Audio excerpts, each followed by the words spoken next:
Let's have a look at how we can customize our lines in Illustrator. I've opened up my stroke palette, but you know whenever you create a line, you can always look at the very top of your screen and see the basic stroke options. Things like changing the colors, changing the width of the stroke, maybe even adding a different profile, or even giving it a brush texture. However, the stroke palette gives you a lot more options that you can work with. Let's look at this first line on this side. Whenever you create a line, you know that the red line in the center, well, that's your vector line. The black line, or whatever color you have selected, that's your line's profile. And so what we want to do is to customize that particular profile. The stroke palette gives you the most options to be able to do this. The first thing we can do, of course, we can adjust the width of it, making it taller or skinnier. The second one is changing up the cap, or how the ends of a stroke will look. By default, it's just blunted right where the vector point exactly is. But if I wanted it to be rounded off, this is where the rounded cap will allow me to do that. Or I can project it beyond that cap and give it a squared off type look as well.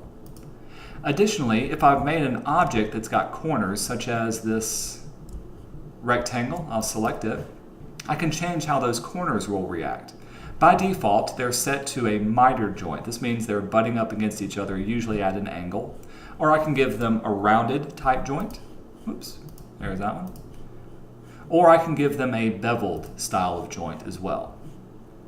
The final thing I can do once I've created an object is to align the stroke at a different place. By default, the stroke is going to be aligned to the center of the vector line you've drawn. However, if I wanted the stroke to be on the inside of the object, I can choose this, and now it's on the inside, or even the outside of the line that I've created. It's not often that you have to use this, but every once in a while it does come in handy to know that you can create these different things. Other things you can do are create things like dashed lines. With my line selected, when I turn on dash line, this is the way it will look.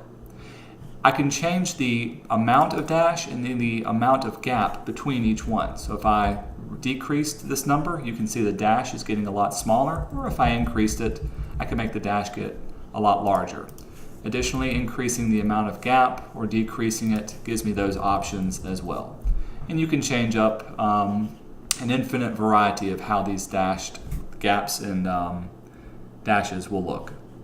A final thing you can do, let's select another line, is you can add arrowheads quickly to a style. Now this is something that does come in handy, and it's good to know, especially if you're making a graph or a chart. The arrowheads can be added either to the end or the beginning of a line that you have, so it's good to see both ends of the line. If I click on it, these are some default arrowheads that have been created, and you can see they're not just arrows, but there's also little ends, or there's cutout arrows or pointing. If I was to choose one of the arrow styles, you can see it's been added to that end, or if I choose the other one, you can put an arrow at that end. Let's choose one of the feathered endings. So there's that. If it does appear too large, you can change the scale of it, and the scale is usually underneath the arrowhead. With that, I can bring it down to make it a lot smaller and look a lot better for that one. If I do need to quickly, that's too large. If I do need to quickly change up, and I accidentally put the arrowhead on the wrong end, this one will allow me to swap up the start and end points of my arrowhead and place it on the other side as well. The final thing to consider, let's change this back to default, to none and none, is the line's profile. Now by default, it's at a uniform profile. In other words, it's the uniform thickness throughout. But there's some default profiles that you can custom add to whatever line you've created. So, excuse me, this will make a line that's tapered from one end to the other. Using these gives your lines a lot more natural feel, especially if you're doing a drawing, because it looks like what you would do when you make a pen mark across your page. And you can add and change up. So this is almost like changing the pressure of the profile that you're working with. Sometimes you may want it to be quickly blunted or rounded, larger on one end, or even making these kinds of lines. Changing the profile is a great way of adding some dynamic interest to the lines that you've created. It even works whenever you create shapes. So instead of having a regular looking rectangle, If you added this, now you've got more of a funky, dynamic looking rectangle. Or maybe we can add something like this to this as well. What I want you to do for this first project is to change up the width profiles for these different lines. So for this first one, I'm going to select a line. I can go up to the top, and here's width profile number 1. If I hover over it, you can see the name of it. So that's the one I want to do for that one. Same way for this one. So here's profile number 3, which is this one, and then profile number 6. Scroll down, there's 5, there's 6. Notice, however, that the width of profile 1 and 3, they're nice and symmetrical. As much goes on top as it does down below. But look at profile 6. This one, the top profile seems to be going larger than the other one. Well, how do they do that? Well, you can create your own custom profiles using the width tool. And that's what I want you to do with this these 3 lines down at the bottom. I'm going to move my stroke palette out of the way.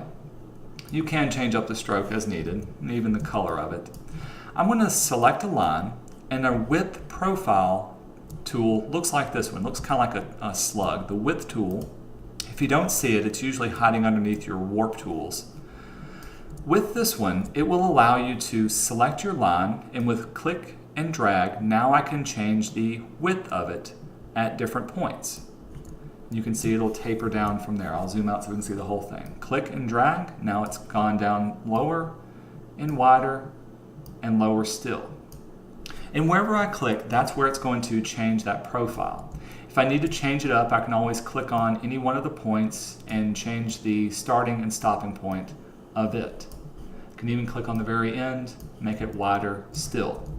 So now I've got a custom type profile that I've created. If I look at the very top of my options, you can see there's the new profile that I have. If I wanted to save this profile, I can click the down arrow, then click the save icon at the very bottom left-hand corner, and this will add it to my profiles. I will need to give it a name. We'll call it Ben's Profile File 1. Say OK. Now I've got it saved with the rest of my profiles. If I wanted to use it for another line, I can just make a line. We'll make it wider so we can see it. And then now I can add that profile to that line as well. The next thing you can know is rather than having a symmetrical line profile, let's choose this next line, I can make it asymmetrical. So I've got my width tool. Remember, if you click and drag, that will make it symmetrical going from one side to the other. Or if I hold down my Option key and drag again, with the Option key held down, I can change one side of the profile. In other words, keeping this one straight and the other one nice and curved out. So if I hold down Option, click and drag again, now this one can go higher, and I can pull this one in as well.